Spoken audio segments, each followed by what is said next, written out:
This is Locked On Angels, a Locked On crossover edition. We have our friend Lindsay Crosby joining us, and he is going to help us decide if the Angels should trade Shohei or not, and what trade packages we could actually get if the Angels do decide to trade the unicorn. It's time to get Locked On with Mike and John, and this is Locked On Angels. You are Locked On Angels, your daily Los Angeles Angels podcast. Part of the Locked On Podcast Network, your team every day. Thanks for making Locked On Angels your first listen of the day. You can find us anywhere you get your podcasts, and the best way to help us out is by giving us a rate and a review. And those watching on YouTube, make sure that you're subscribed and click that bell to be notified every time a new episode drops. Thanks for being here for this episode of Locked On Angels, where it's your team every day. You've got the Frisch brothers here with you, a.k.a. the Super Halo Bros. My name is John, and that's my brother Mike. And my name is Mike, and that's my brother John. Mike, we have to be smart and decide if the Angels decide to trade Ohtani, what kind of haul could they get back from some of the teams around the league? We've got Lindsay Crosby here on a Locked On crossover to find out. So excited to have our friend and your friend Lindsay Crosby joining us from Locked On MLB Prospects. Lindsay, it's great to see you again. It is good to be here. It is good to be seen. The MLB draft is always a crazy time for us. You've got College World Series, you've got this, and then we're coming right up into the trade deadline. So busy time of year for us, but I wouldn't have it any other way. I'll sleep in August. Yeah, hey, perfect. did I hear this right? I believe on the draft talk on draft day that you said we were your favorite hosts. Is that what I heard? You Or did I hear mishear that. No, you did hear that. You know, I go on a lot of Locked On shows, and I enjoy my time on Locked On Angels the most. Now, is that partially related to the fact that I enjoy your minor league affiliate, the Rocket City Trash Pandas, a little bit, but also True. I just love you guys. You guys are tons of fun. All right, we need a trophy or something that just says Lindsay's favorite. That would be awesome. Lindsay, you're on the show today because we want to hear from you. We need an expert to help us out because there's a lot of talk about Shohei Ohtani and if the Angels are going to trade him or not. We're kind of in the category as of right now that it's a big if. But if the Angels have to make a move, there's a lot of names out there. There's a lot of people that are saying, oh, it's going to be this person and this team and that organization. So we thought, let's just bring Lindsay on, the expert, and you can help us out. So why don't we start with what the package might entail? Yeah, so that's the big thing here, right? Is yes, it's a rental of Shohei Ohtani. You have 2 months, you're going to pay about, I think, $13 million in salary, but you're getting the home run leader in baseball as well as a pretty good pitcher. And so because of that, it's going to be a larger package than you typically see for a rental at the trade deadline. And the kind of common consensus around the prospect apparatus is 2 top 100 prospects and or recently graduated top 100 prospects is the base of the package. Like no matter what, that's at least in there. And then to go along with that, probably a guy that's in your organization's top 10, and then probably at least one guy that's in your top 20 to top 30, and then possibly a wild card, lottery ticket of a random prospect. Think about like a 17-year-old pitcher out of the Dominican Summer League or something like that. So Sure. You're looking at a 4 to 5 player package. And again, it's going to have to be keyed by 2 really good top 100 prospects. And the fact that that's the headliner means you already kind of rule out a couple teams up front because they just don't have that prospect capital. I'm a Braves fan, and as much as I'd love to see Shohei Ohtani on the Braves don't have the prospects to trade for Shohei. They just don't have those 2 top 100 guys. So it narrows your field down somewhat just based on the quality the team has to have up front.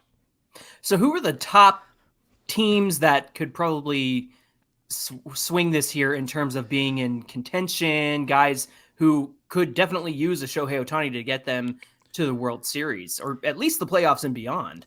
Yeah, so I've kind of broken it down into I have 10 total teams, 5 that are the top tier contenders that can do everything, and then the teams that can kind of make it work. We'll get to them later.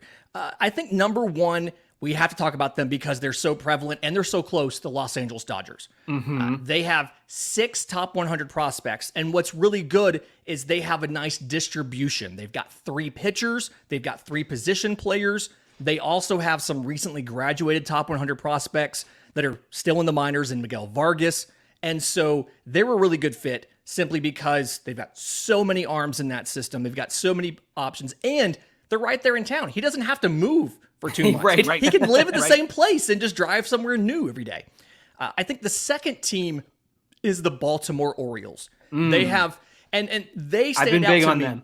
Yeah, they stand out to me a lot, and I'd like that fit, honestly, more than any of the rest of them, simply because they have so many young position players. Like, they actually don't have playing time for everybody.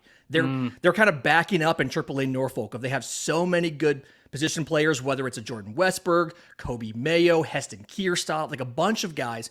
And then they don't have a ton of starting pitching that they know a lot about yet, right?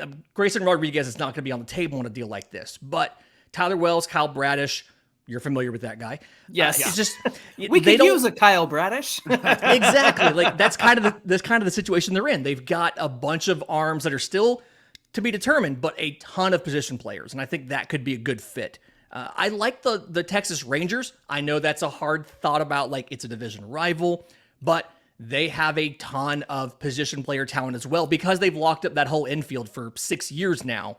There's a kind of a backup of Justin Foscue, Dustin Harris, Thomas Segesi are all infielders. Luis Angel Acuna is in that group, as well as a lot of guys they've kicked to the outfield, like Ezekiel Duran. And then they've got a ton of arms. Jack Leiter struggling a little bit, Kumar Rocker, but then they've got Brock Porter from last year's draft, bunch of pitchers, so they can give a well-rounded package. Bryce Paterick of Locked On Rangers said, I would love getting Ohtani, but I'm terrified at the thought that these guys are going to terrorize us for their entire careers with the Angels.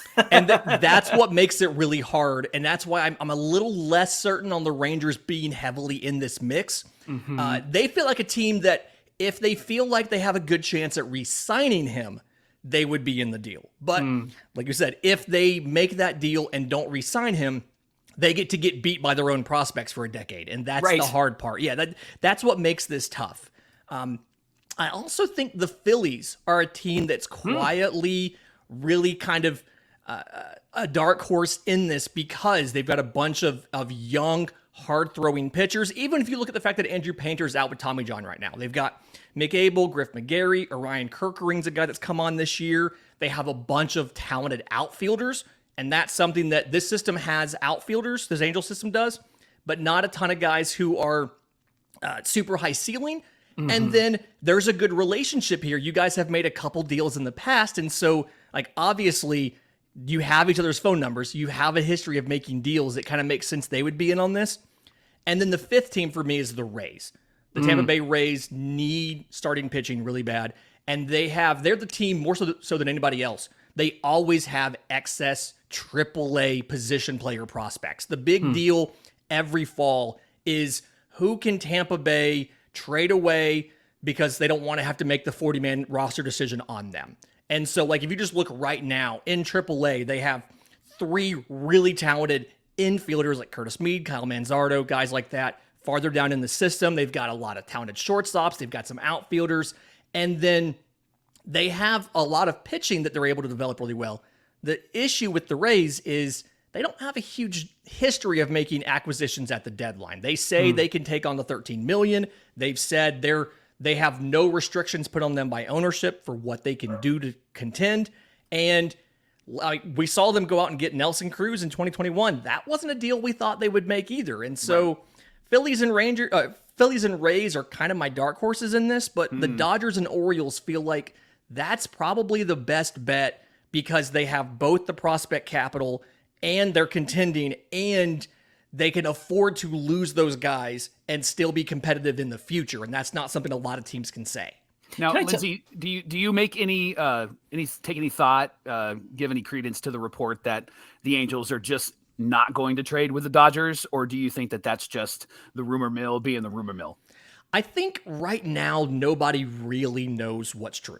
Right. It's something where this feels this feels like this deal is going to come together the day of the deadline, a few hours before the deadline. Like and it's just simply because we have to see what the schedule does. We have to see, I mean, do you go on a winning streak? Do you go on a losing streak? Is it 50-50? Do you get good news about Mike Trout's injury? Do you get bad news? And so I don't really think anybody's off the table right now. I think if anything, there's probably some teams that have checked in, but acknowledge that they're probably not going to make a strong offer unless something changes for them. Like, I think it's more likely teams are taking themselves out then the Angels are taking them out of the contention for Shohei Ohtani. Well, if you're interested in watching and listening to the Angels, they're starting a series tonight against the Pirates at the Big A. It starts at 6:38 Pacific time. You can catch every pitch of the Angels' hometown broadcast on SiriusXM with the SXM app. All you got to do is search Angels. Coming up, Lindsay's got more details on which teams might be able to swing it. Maybe, maybe not. We'll see what Lindsay's got in store for us Halo fans who are trying to take it one game at a time before that trade deadline. So we'll get into all of that coming right up.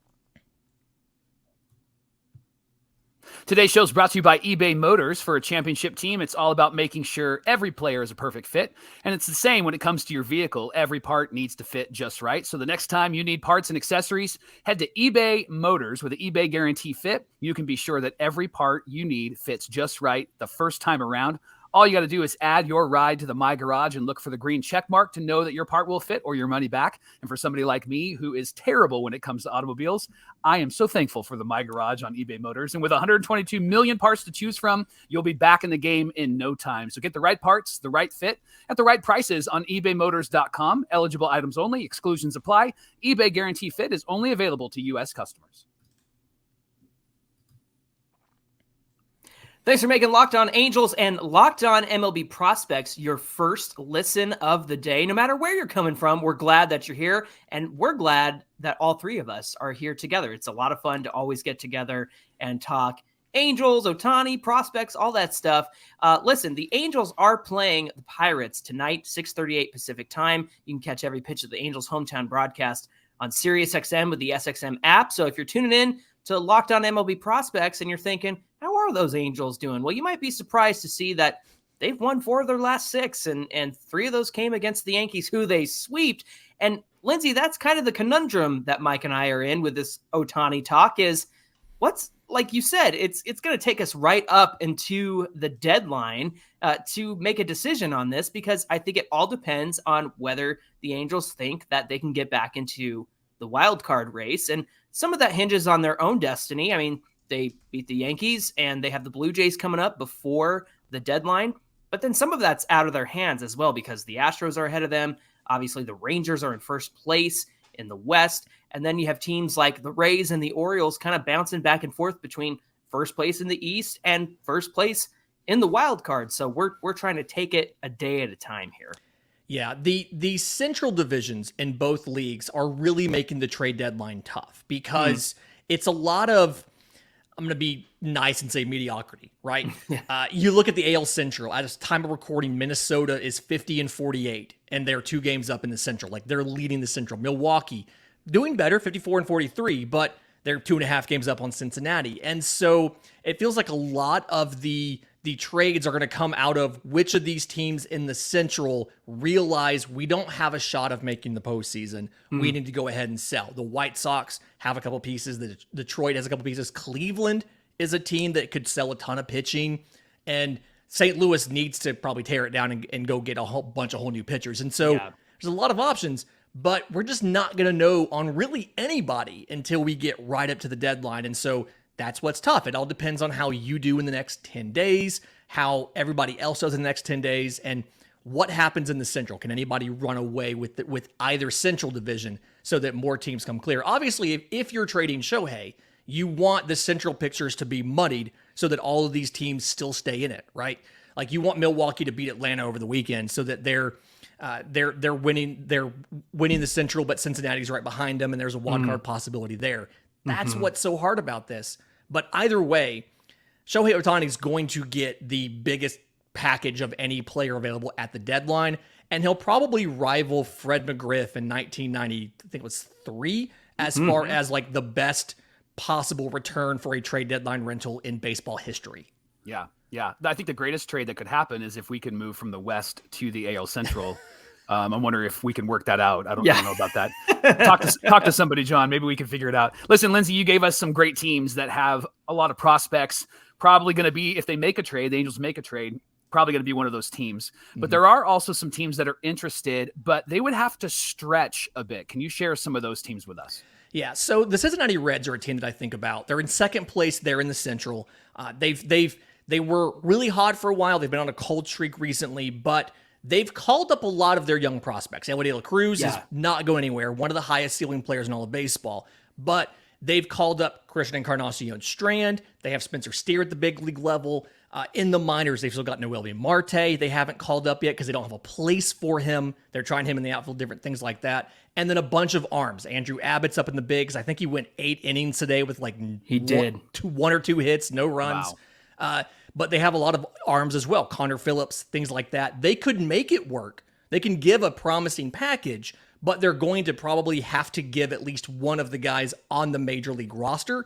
And that makes it a little bit tougher for them to say, yes, let's deal and get Ohtani for 2 months. Can he offset what we're losing from our major league roster in the deal? And that's kind of a lot of the issue you see with many of the teams in that second tier, the guys who could make it work, but they have to make sure that Shohei can overcome whatever they're giving up. Seattle Mariners are a great example of a team that could make it work, but they've got a lot of young pitchers up at the major league level. They can give plenty of position players, right? They've got, whether it's really good catchers, shortstop, center fielders, they've got a lot of options in the minors. But for arms, they've called up Brian Wu. They've called up George Kirby. They've called up a lot of their young pitchers. And as we know, like, the Angels are going to want pitchers that can get to the big leagues soon. That's kind of the whole, that's what the Angels do. And so that makes it tough, is they're going to say, can Shohei take the place if we take these two guys out of the rotation? Can he give us enough to overcome losing these two young pitchers out of the rotation? I think the Padres, they're not going to give a lot of major league talent, but we can't ignore the Padres because it feels like every time there's a big trade, they're in it, right? And they have enough young guys. They've done a good job in the draft. They've done a good job in international free agency as well. And so they've got some young position players. Jackson Merrill is one of the top shortstop prospects in baseball, top 100 guy. Ethan Salas is 17 years old in low A and holding his own. He's a top 50 prospect in baseball. So you've got position players. And then right-hand pitcher Dylan Lesko, left-hand pitcher Robbie Snelling. They've got two young, promising pitchers that are top 100 guys as well. And then other arms that they can kind of throw in the package to fill it out. But that's the kind of trade that completely takes away, that knocks them down to the 30th farm system in baseball. And so that's why it's more of a stretch for them about trying to make it work, because they're in essence, they're going all in on this season because they've taken all of their future depth out of the system in the trade. So a couple teams, Diamondbacks, similar situation, right? They have a lot of promising prospects. Some of them are already up. Alec Thomas, Corbin Carroll's not moving. Don't worry about that. Right. Yeah. But Alec Thomas already at the major league level. They've called up Dominic Canzone and Jake McCarthy, the outfielders. Jordan Lawler in the minors would probably be the keystone of that piece. And then they've got three young prospect pitchers. All of them have spent time in the bigs. Ryan Nelson, Brandon Pfaadt, Drew Jameson. You're probably getting two out of those three, but then they're in that same situation of, can Shohei replace what we're losing if we give you two of these members of our starting rotation? And then, oh yeah, Dre Jameson's also hurt and could potentially be out with Tommy John. We don't know that yet. So lots of options, but also it's tougher for them to make that ask and still be competitive after they do that. It's interesting to me too, because I feel like the Angels will want those guys who are right on the cusp of being part of the major league team. And you know, we've seen them be aggressive with the likes of Zach Neto and Logan O'Hoppe, and then giving Mickey Moniak a chance this season, who's killing it out there, by the way. We're so happy that he's doing so well. So it also puts the other teams in an interesting conundrum, because the Angels are going to want those guys who are right there and not the guys who are further down the system, who might end up being better prospects, but it's a matter of, can these Angels use them in 24 and 25, but probably 24, right, Mike? They're going to want them soon. Yeah. And that's why I think one of the teams, kind of a dark horse here, the package may not look the same, but they may be able to give more closer to the Bigs talent, is the San Francisco Giants. They have the perk of being on the West Coast, which is rumored to be one of the things Shohei wants for his next team. But they can do young outfielder Luis Matos. They have a left side of the infielder in Casey Schmidt, can play shortstop or third base. Probably the best defensive third baseman in the minors, now at the bigs. But they've got him, and then they've got two promising lefty pitchers in Kyle Harrison and Carson Wisenhunt. And so their package may look a little bit different, but they could also make it work. But then again, Matos and Schmidt are up at the major league level, and so they're taking away from the competitiveness of that team. They may ask for something back, like an Eduardo Escobar or someone back, if they were to make that deal, simply to try to fill in that spot until they can get another prospect ready to go. And so that's why it's an option, but it's a little bit harder to kind of work that out.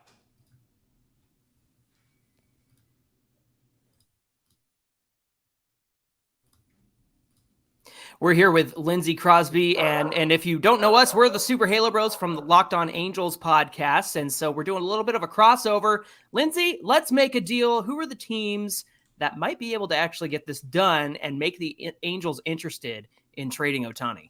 So we're going to start in the AL East, and it's not going to be the New York Yankees. A lot of people think that the Yankees are going to be in the Shohei Ohtani sweepstakes. I think the Yankees have players that they could do, but their issue is not fixed by one player, even a player as good as Shohei Ohtani. They don't have a top 50 prospect right now.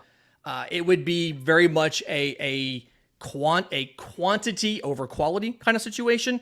And I still don't think it'd be enough for Shohei to make it work in New York. Plus, if he ever wanted to grow facial hair, he wouldn't be allowed to. And that just feels like a thing that he wouldn't jive with. I'm not a fan. We did a crossover with Locked On Yankees yesterday, and we told Stacy and Steve, they were like, I wonder if they could make a deal. And we said we would get everybody that Griffin Canning struck out this last week because they're all in the major leagues and any of their good players are already up. Right. Exactly. But in the AL East, let's look at the Tampa Bay Rays. Because I know I said they don't make these deals a lot, but they were pretty vocal about, hey, we are going to be in, we can make the money work, we can do all of this. And so if you look at the AAA team for Tampa Bay, you can go with first baseman Kyle Manzardo. So fills a need at first base for you right there. Similar profile to Jared Walsh as far as doesn't have amazing power at first base, but has a better hit tool than Jared Walsh did, is a pretty good defender despite being possibly the slowest player in baseball. Now that Pujols has retired, he might be the slowest. But they can combine him with another infielder, Curtis Mead. He can play second base, he can play third base, batting over 300. It looks like he's going to be a very good professional player, but he's blocked at the major league level because they have so many options. They can then turn around, because it's Tampa Bay, they always have tons of pitchers in that system, whether it's somebody like a Cole Wilcox. They do have Shane Baz, who started playoff games for them, but is rehabbing Tommy John. Very promising player. He doesn't fit their competitive window this year, so they may be willing to part with him. He has the ceiling, when healthy, of a potential number one, number two prospect. He was actually a player to be named later, believe it or not. Wow. Wow. And then some other depth pitching flyers. Mason Montgomery, the lefty, is their number 14 prospect. They have a young player from their international free agency class, Santiago Suarez, who was like the number 18 pitcher. You could make a deal with the two infielders, Curtis Mead and Kyle Manzardo. You could say, give me Shane Baz as well, and then two lottery tickets on some lower level pitchers.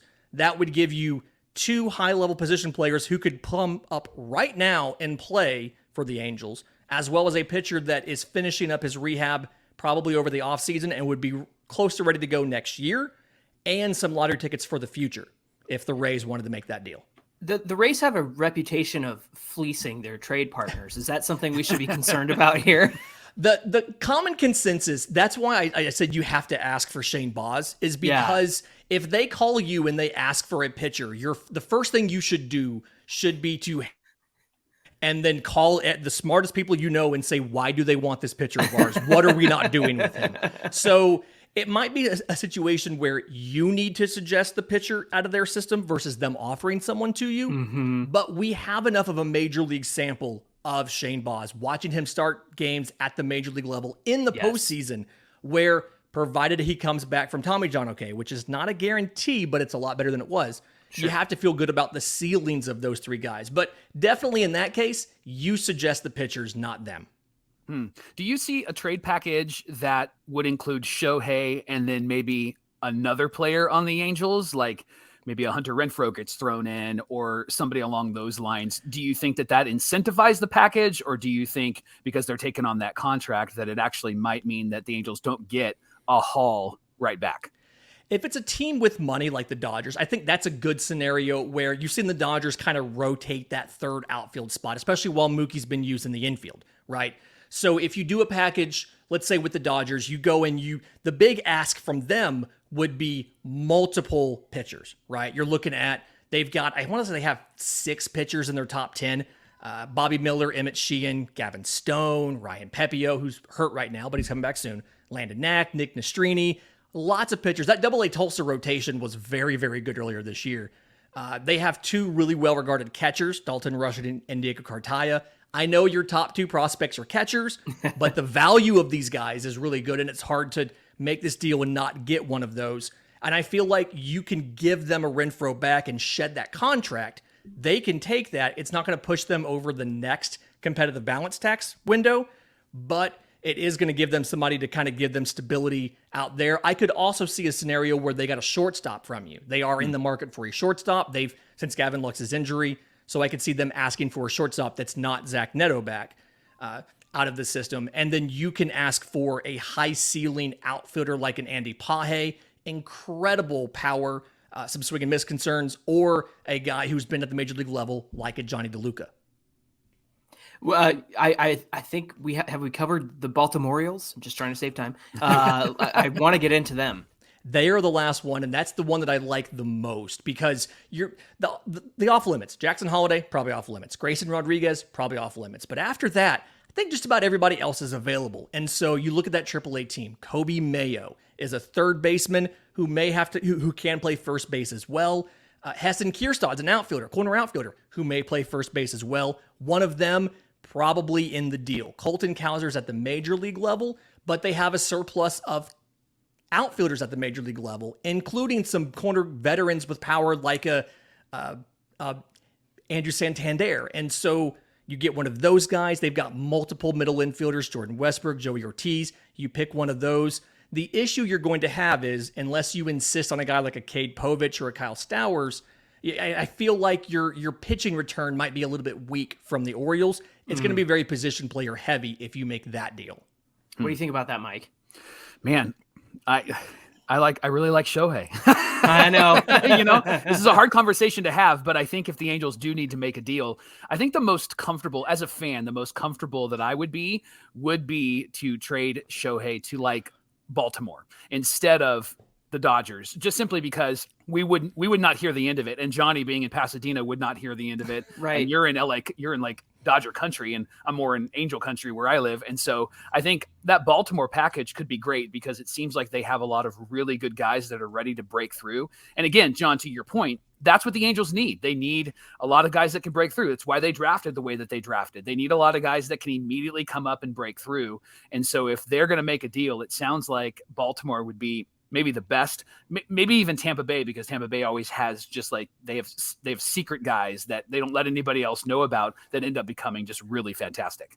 Ohtani's if he gets traded, he's going to see how good the pitching labs and everything are at other teams, because the Angels, I think, are behind the curve on that sort of thing. So that's an area that concerns me. Seems like well. it. Yeah. That is the next uncharted territory in baseball as far as the haves and have-nots is, do you have a pitching lab or access to one? Can you do all that advanced work to optimize your pitchers? Hey, this is really fun. Thanks for getting together with us, and thanks for having us on Locked On MLB Prospects. Let's do it again soon. Of course. Thanks for having me. Hey, thanks for making Locked On Angels your first listen of the day. Remember, the Angels play the Pirates tonight at 6:38 Pacific time, and you can catch every pitch of the Angels' hometown broadcast with SiriusXM on the SXM app. Just search Angels. Hey, give us a follow at Locked On Angels on Twitter and at Super Halo Bros on Twitter and Instagram. Mike, what do we have on deck for Monday's show? We're going to recap that Pirates series, and we're hoping that it's a really good series because the Angels have been playing really, really good, and I'm going Saturday, so they have to at least win that game. We're going to talk about all the weekend stuff on Monday on Locked On Angels. Sounds good. Until then, my name is John, and that's my brother Mike. And my name is Mike, and that's my brother John. Thanks for being here with us, and we'll see you back here on Monday.